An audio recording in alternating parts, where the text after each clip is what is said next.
Hi again. Right, next stage of the dash. Yeah, again, built a detachable steel frame. Used some nice mild steel cheap hold mesh. Gives me a good bind for the clay, obviously, and then the usual double-sided. You can see here double-sided tape just to give the clay a bind to the steel itself. Built a frame around that side, just kind of to give me a base to put the clay on. Unfortunately, I ran out of gas in the welder, so I can't do this side. Annoying, but of course I would run out Saturday afternoon after 12 o'clock when the liquid airs closes, so I'll have to pop in back into them on Monday. Obviously I needed a face here for the base of where the dash finishes, so just bent a couple of pieces of alley, folded them over as they will be on the sort of final finish, but just sacrificial, welding and stuff on them, weld marks and God knows whatever else on, so they'll just throw in the bin. But so now we've got the surface here, I've got the surface here, and we've got the body, so pretty much I've got all the faces I need to do to figure out where I want the dash. So it's just welded a multitude of tubes and stuff. I'll flick through here so you can see it.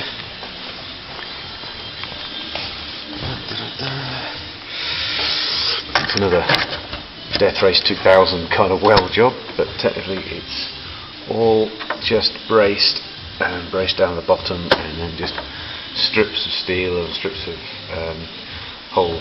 mild steel mesh just to hold it on, and then you can just about see it's hard to see there, but just kind of there's a strap that's welded to everything, and that's bolted on. Use a particular power steering and column bolts on this side. The other side hasn't got any self-welded bracket and a nut on, just to allow it to be detachable. So there you go. It's flat at the moment, just making the first surface. Obviously I can't really finish this side because I haven't got anything, so at the moment I'll just make the flat surface. It's always best to have like one surface that you come from, and then everything else you just add to that. But then like we've done before, you build the first surface, you protect that surface, and then build stuff up from that. So you don't do everything once, you just try and do everything in stages. So at the moment I just skinned it flat, but you get the line that's going to be underneath the dash, and the top will overhang hopefully by about an inch or so. It gives me roughly about 3/4 of an inch to an inch in places of surfaces where this carries underneath, and then this will be on top, so I'll be able to have two flat surfaces that will bolt together. Once I take this off, I can just smooth finish there and just try and keep this line, so when I've got the two parts I'll have two returns that will come together. I'll bolt them up somehow. That particular part, I must admit, it's not going to be the easiest of access. That will be a sit underneath the car and get underneath, but the only time you're actually ever going to screw them together is pretty much going to be when you put the body on for the last time. This will be bolted and riveted and whatever to the dash of the car. This will be attached to the car. This will obviously be bonded into the centre section. So you can take them on and off while you're building the car and whatever you're going to do doing the pre-fit. And you're just mucking around with whatever dash configuration you want, and then finally once you've bodied it on, then just put them together, and you'll probably have to pre-drill, thinking about it. So there'll have to be a pre-fit at some point where you can drill the holes from the back, so where there's nothing in there, where you've got no power steering and no AC and whatever, and then eventually once you finally do it, then you'll just bolt them up. We could even put a stud in here like we do with these. Put a retained stud. There you go. Even put a retained stud in there, I suppose, just with a shorter length, because you won't need very much. Or even a captivated nut. Actually, that's not a bad idea, actually. Captivated nut.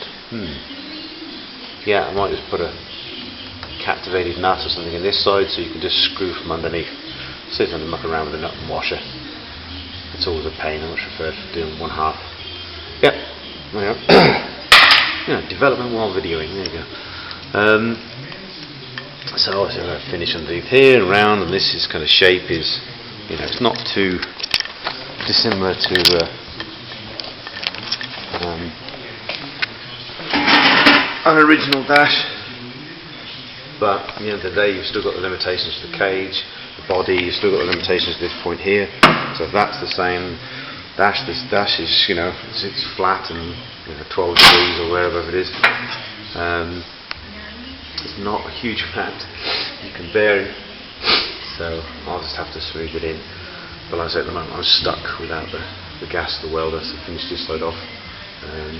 I'll hopefully finish this radius, or get this radius close today, and I'll look at putting the extension down here, because you remember the first time we had a piece that came down below this piece here, and then eventually this piece, and the front of this will actually come up, so it'll be an inch or so away from the dashboard, maybe even an inch and a half out, mimic here. So you have your vents and you have a step back, but not as much of a step back all the way to here. It'll be a step back for whatever you want to put there, really. leave it up to whoever wants to do whatever.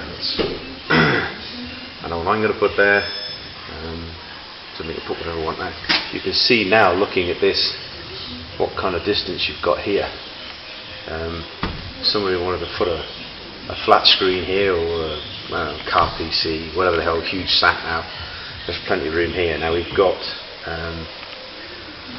3/4 of an inch to an inch. This is probably, no, it's half an inch, isn't it? Probably got about 3/4 of an inch between here and the face of the tubes. It's actually the chassis itself.